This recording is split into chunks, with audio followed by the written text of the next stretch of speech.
Hi there, I just want to spend this short video talking to you a little bit about nationalism, if that's okay. Now nationalism, you think, why on earth, Tim, would you record a little 5-minute video to talk to us all about nationalism?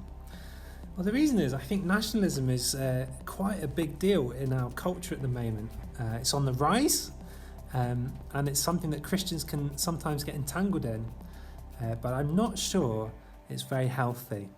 So while we're teaching on our faith in the public square and on a public hope, I think it's right to maybe address nationalism just to help us get thinking about it. So you may disagree with me, and that's fine, but I hope this video will help you at least to think about the issues that nationalism raises. Now, before I go any further, it might be worth just clarifying what I mean by nationalism, because that word could kind of give us all sorts of connotations, really. What nationalism really is a philosophy or a theology even that advocates pursuing the interests of our own nation state primarily, rather than other expressions of human community. So think about human community, you've got all kinds of levels, haven't you? You've got you, your spouse, your family, your local area, your business, your kind of county, whatever, but then you've got your nation state, you've got your continent, you've got your cultural heritage, you've got the global community. And nationalism says that really the primary loyalty is that's owed to your nation state. That's where we should primarily seek to kind of prosper and defend our community. And this therefore is explicitly or implicitly a kind of rejection, or at least a demotion of the importance of those other communities that I mentioned. None of these are as important as our nation. And it is possible for us to see this as just common sense.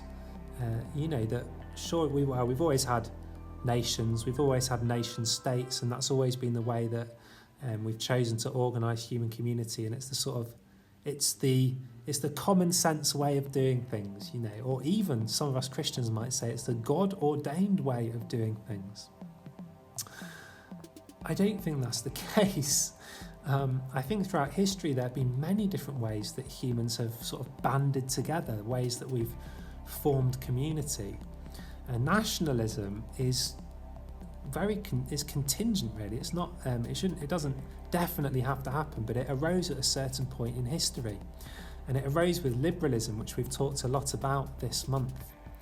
And nationalism kind of rose as a specific response to a number of issues.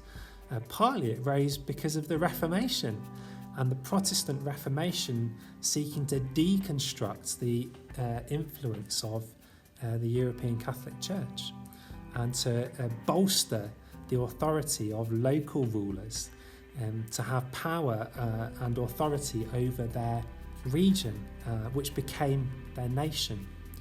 So nationalism partly rose out of theological developments, partly out of philosophical developments, which we won't bother going into now. But before then, throughout most of medieval Europe, and before that into the biblical era, humans had been tended to organise themselves along the lines of tribes and empires. So you had, racial tribes, and then you had empires, and that really kind of chopped up our world into its different bits for a long time. The idea of nations, nation states being the primary way we think of us, it's really sort of 17th century development. So it's not quite as natural or as commonsensical as we might assume. So my second challenge I've set myself in this video is to maybe convince you that you may even be a bit nationalist, because you may not think of yourself as a nationalist. We tend to resist labels, don't we? Don't tell me I'm a nationalist. But nationalism is present in us whenever we make the assumption that we owe loyalty to our nation in some sort of primary way, or whenever we think or speak or act like we prefer the prosperity of our nation to that of other nations. So whenever we want to get a good deal for us, or whenever we want to make sure that we are secure, we're really lapsing into nationalism there because it's the nation that's becoming important to us. Or another way that we can be nationalist is when it becomes our primary understanding of our identity. Say, I am English rather than I am European, or I am Anglo-Saxon, or I am Christian, or I am whatever. When English is the primary way we'd understand our identity, again, we are seeing the influence of nationalism in our worldview. And the reason I want to make a big deal of nationalism is because I think it grates against Christianity.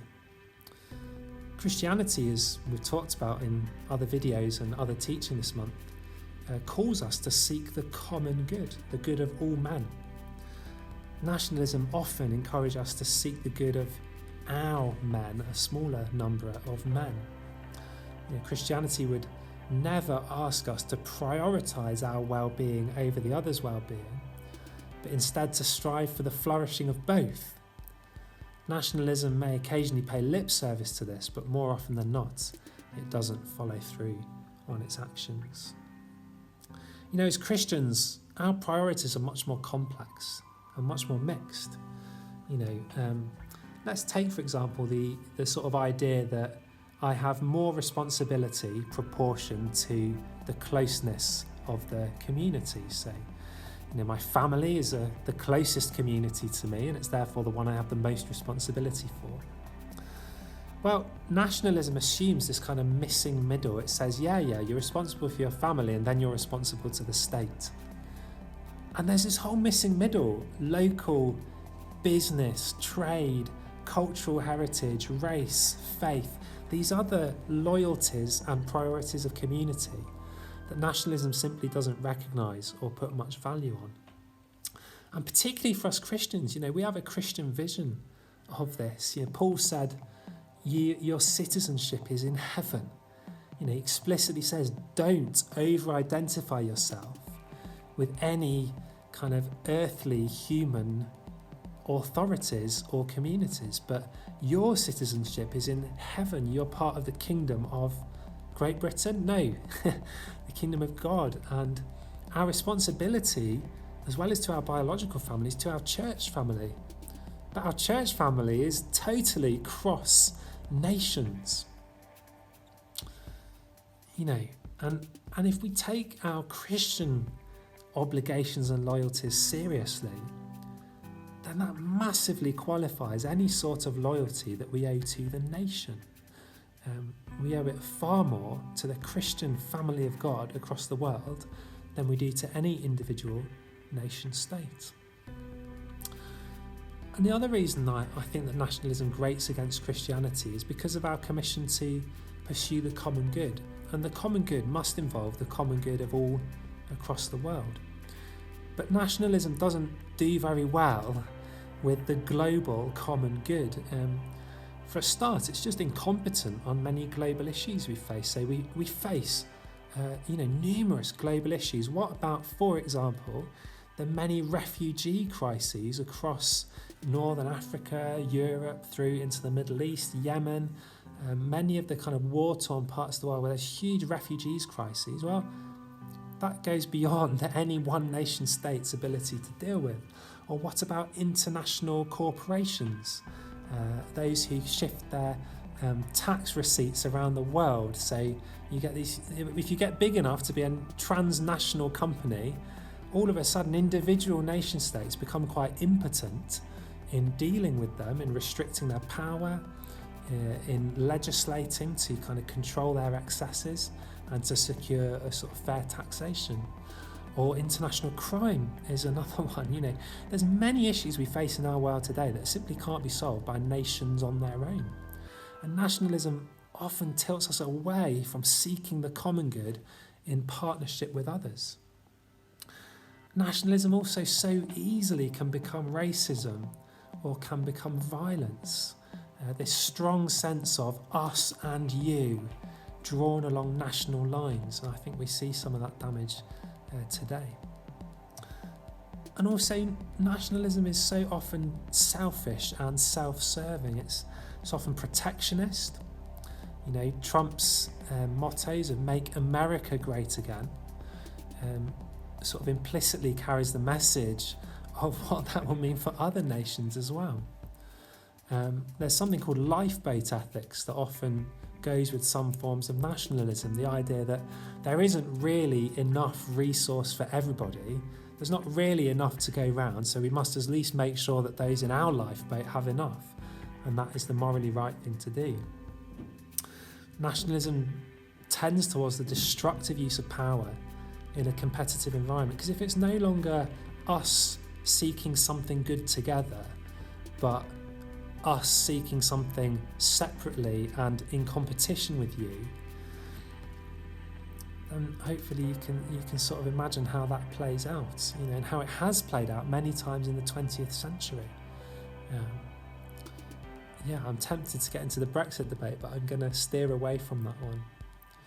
So I hope that's got you thinking, really. Like I say, you don't have to agree with all my reflections. This is just me musing out loud for you guys, but maybe it's got you thinking. And, you know, absolutely, let's enjoy our cultural heritage. Let's embrace it, you know, embrace our racial, cultural, national heritage. It's fantastic and it's valued, but nationalism isn't really primarily about these things. And even if it is, our cultural, our national heritage, we as Christians should see that as a gift we can offer the world for the common good, not a status to be protected and trusted, as if kind of our national goods are what really matters and what's really going to save us. They're gifts to be shared, not an identity to become protected and proud of. So maybe I'll just finish with Jesus's, you know, words, "My kingdom is not of this world," and remind us really that we belong to a kingdom that is far bigger than a nation, and is not of this world in the way that nationalism is. So my hope is that we would critically evaluate nationalism when we encounter it, and live for a bigger picture and a more Christian worldview of the commonwealth of all peoples in the kingdom of God. And if you want to come back at me, or you want to talk about this anymore, then sign up to one of the Zoom sessions and I'd love to discuss it with you. God bless.